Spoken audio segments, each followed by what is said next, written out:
All right, so this is the second half of the Chapter 13 review video for Algebra 2 on sequence and series.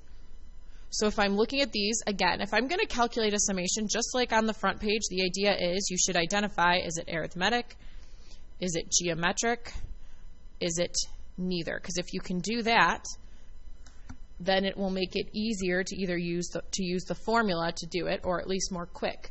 Otherwise, you can do it the way we would do for neither. Okay, so looking at this one, the first thing I notice is that there's an exponent of 2, which makes me think geometric. But remember, to be geometric, it has to have a variable for an exponent. So this one is actually neither. So since it's neither, we can't use a formula. That means we're actually going to have to just find each term and then sum them, which means to add, right? So since I see at the bottom it says n equals 1, that tells me 1 is my starting term. So I'm going to find a of 1, which is 1 squared minus 1. Well, 1 times 1 is 1, minus 1 is 0. Then a2 would be 2 squared minus 2. Well, 2 squared is 4, minus 2 is 2. And I don't stop until I get to 6. So a3 is 3 squared minus 3, which is 9, minus 3 is 6. A4 is 4 squared minus 4, so 4 squared is 16, minus 4 would be 12. A5 is 5 squared minus 5. 5 squared is 25, minus 5 is 20. And then the last one, A6, is 6 squared minus 6 would be 36, minus 6 is 30.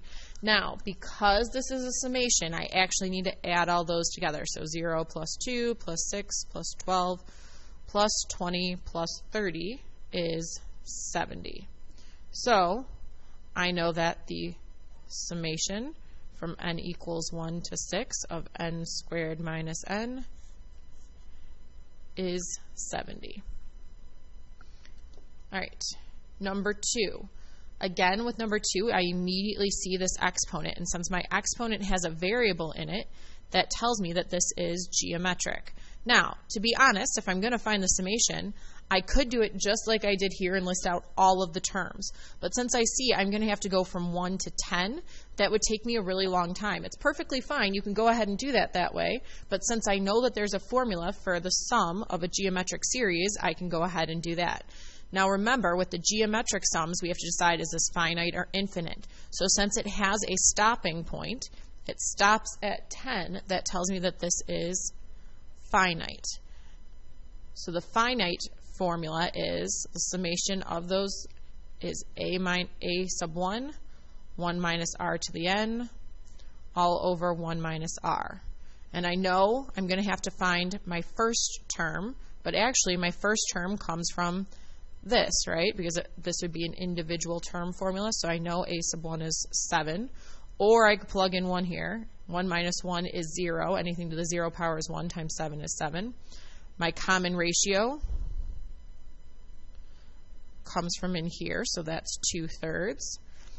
N is my number of terms, which is 10, because we're ending at 10 there. So now I know S sub 10, because my n is 10, is 7 times 1 minus 2/3. And we're taking that 2/3 to the 10th power over 1 minus 2/3. So I'd go ahead and start typing this in my calculator. So 1 minus 2/3 to the 10th. And I'd make that back into a fraction. Oh, mine doesn't want to, so we'll just leave it that way.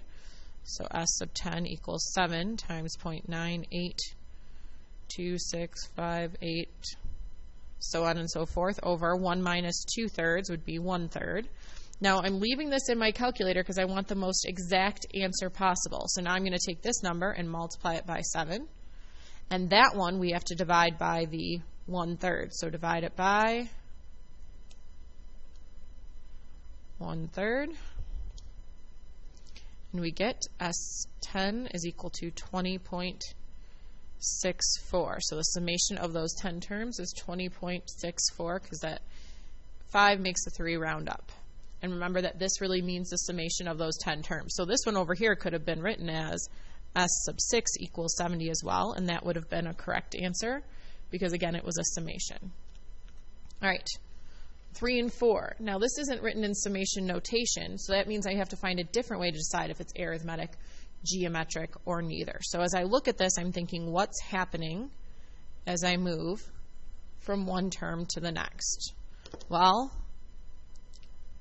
-7 plus 3 would be -4. -4 plus 3 is -1. -1 plus 3 is 2.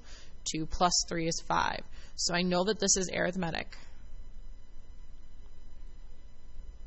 Okay, so my initial instinct is, if I'm supposed to find the sum of an arithmetic, right, then it would be S sub n equals n over 2 a1 plus an.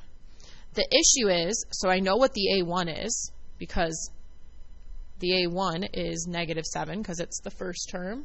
I know my a sub n equals 68, because it's the last term. The issue is, I don't know what the n is, because I don't have any way of knowing how many terms these are because of this dot, dot, dot in the center. So that tells me I'm going to have to do something else first. So I'm going to have to find the number of terms first. To find those number of terms, we use the general arithmetic formula for finding a specific term. So a sub n equals a sub 1 plus d times n minus 1. And again, remember, you can put your d in either place because you're just multiplying those.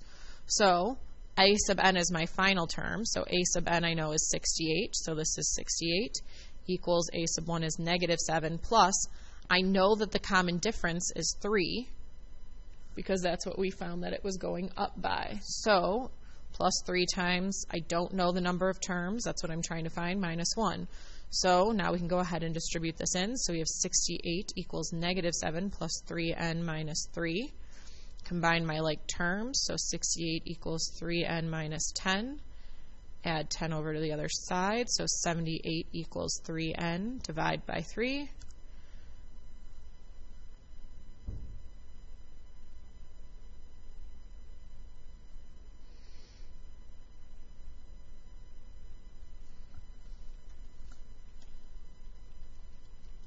And you get 26.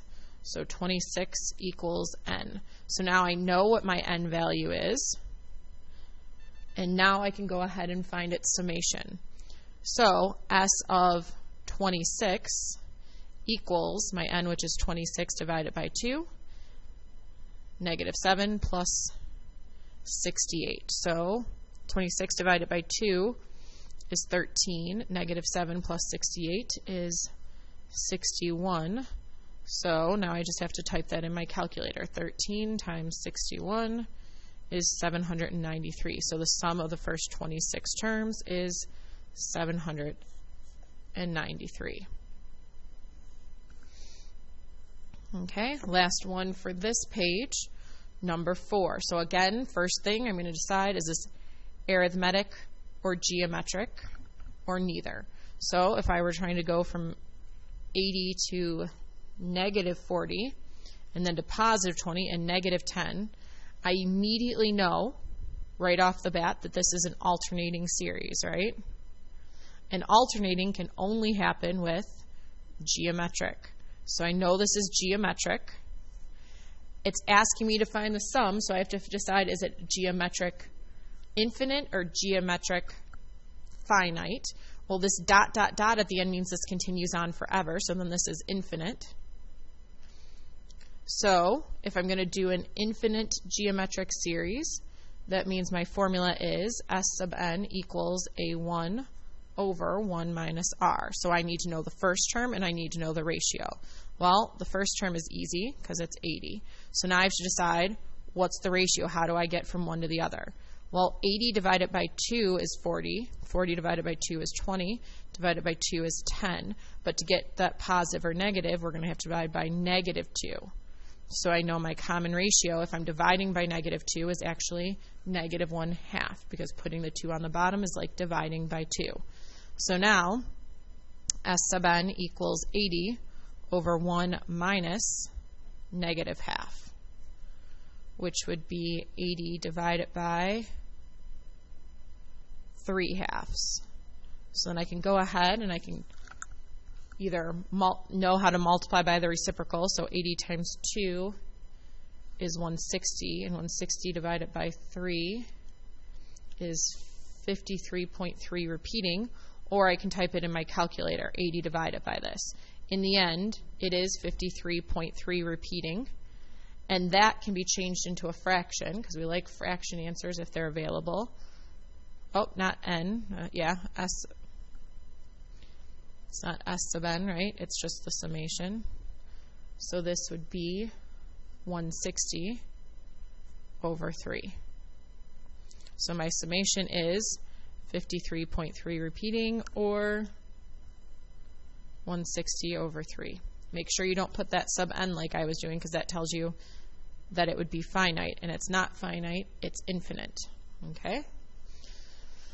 All right, last page. Find the requested terms. So when I look at this here, it's telling me from n is 1 to n is 5. So I need to find all the terms from 1 to 5. So a sub 1 is equal to 1 squared plus 1 over 2.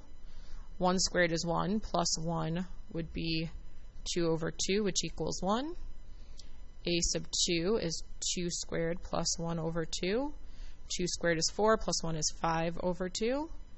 A sub 3 is 3 squared plus 1 over 2. 3 squared is 9. 9 plus 1 is 10 over 2, which gives me 5.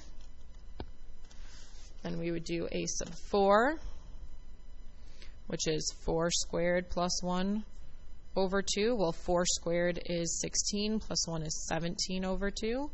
And we're not done yet, because we were supposed to go to 5. So a sub 5 is equal to 5 squared plus 1 over 2. 5 squared is 25, plus 1 is 26 over 2, which is 13. And then I need to just write it out.